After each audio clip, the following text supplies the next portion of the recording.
All right, it's Wednesday night, but we're pretending it's Sunday morning here. This video is a short tutorial on how to get everything set up and ready to go for a live stream service on Sunday morning. The first thing to take note of is there are 4 pieces of equipment that need to be turned on Sunday morning.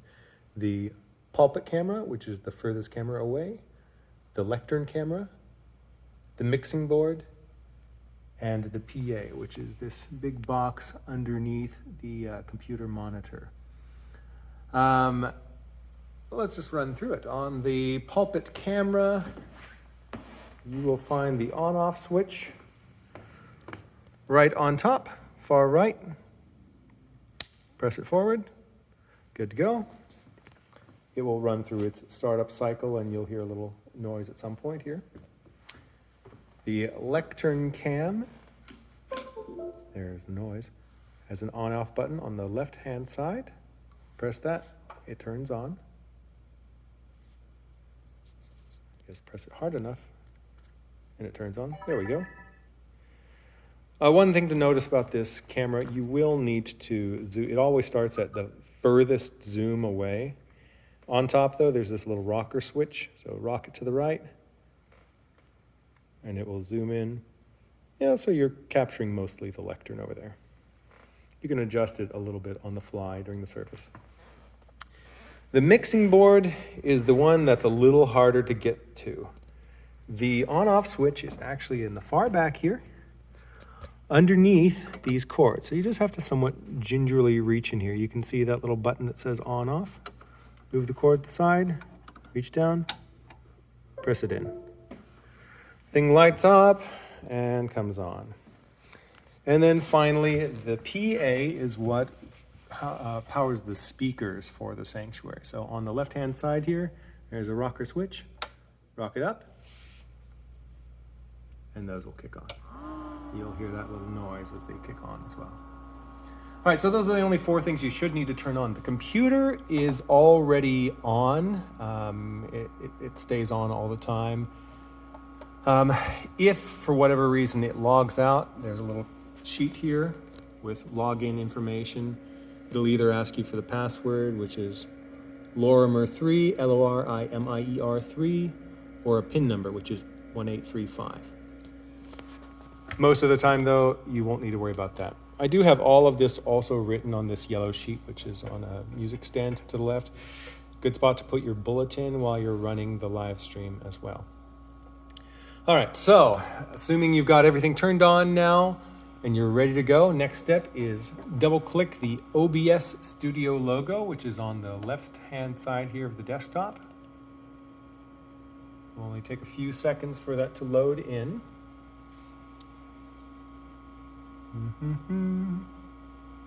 There we go. And this should be already preloaded with all of the slides and everything necessary for the service. Before 10:45, before the service begins, on the left-hand side here, just make sure that the top scene, this opening title slide, is what is selected. You will see that both on the preview screen over here as well as the programs screen. As soon as 10:45 rolls around and the organist gives you and the bell ringer some sort of confirmation to say they're ready, good, and ready to go, you can start the live stream service. On the right-hand side, you'll see a button that says Start Live Stream. Get my mouse to work. There we go. Start streaming. You hit Start Streaming. I'm going to stop that because I'm not actually trying to stream anything right now. As soon as you hit start streaming, it'll also start recording just so that we have a backup in case internet goes down or any problems arise. All right. Service has started. Bell ringer is ringing their heart out. Organist is ready to play. As soon as the bell is done ringing, you can switch over, double click. If you single click, it just selects into preview the prelude slide. Double click and it makes it live on the right hand side. You can see once it's on the right hand side, it's live. Gene Cairns this Sunday, but any other Sunday will be playing the organ prelude. Once that's finished, you can pre-select, just so you know what's going to be coming up, the pulpit cam, because Ellen will be starting the service, and then double-click on that scene when you're ready for that to go live. Then most of the service is really just going back and forth between the pulpit cam right here and the lectern cam, which have their own scenes. Aside from that, you also have a scene called Introit/Hymns/Choir Loft. And I use this one. It's really just the lectern cam, but it also, if you see it as popped up there, has all of the slides loaded into it for this Sunday. The 3 main hymns, the Gloria Patri, which is sung, has a slide in there, and also the doxology. So all of those slides are loaded in. In order to transition between slides, you'll just press either the right arrow to go forward in slides or the left arrow to go back. So watch this. I'm just going to press the right arrow.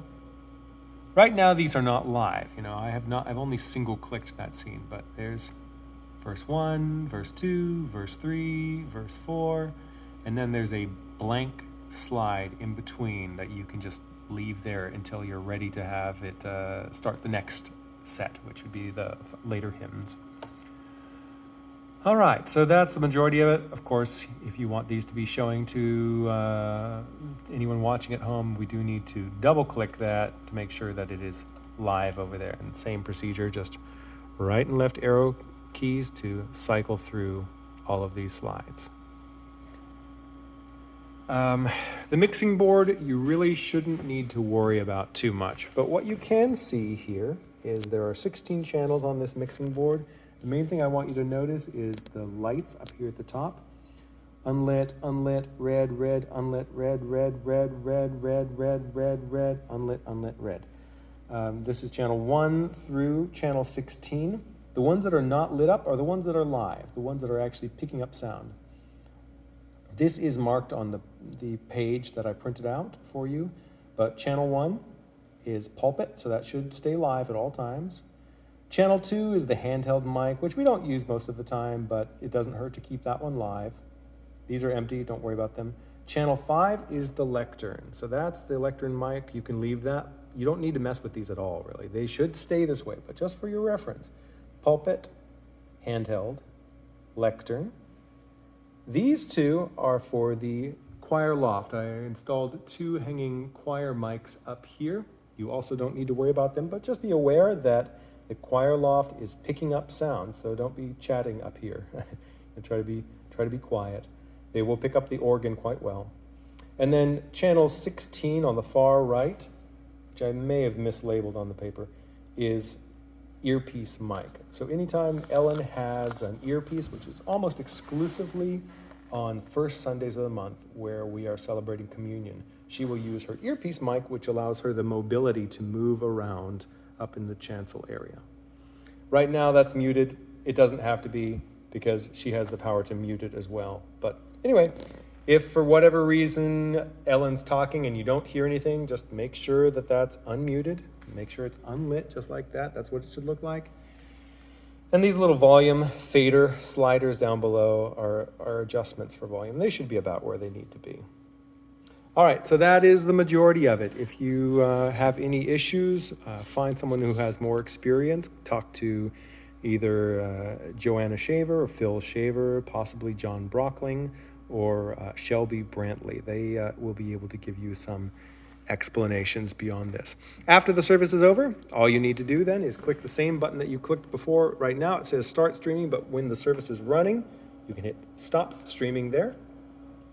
And then just turn off all these 4 powered items: the pulpit camera, the lectern camera, the mixing board, and finally the PA system. And that should be good. Thank you for helping out here. I really appreciate it. Let me know if you have any questions, and I'll do my best to explain anything as well. Thanks.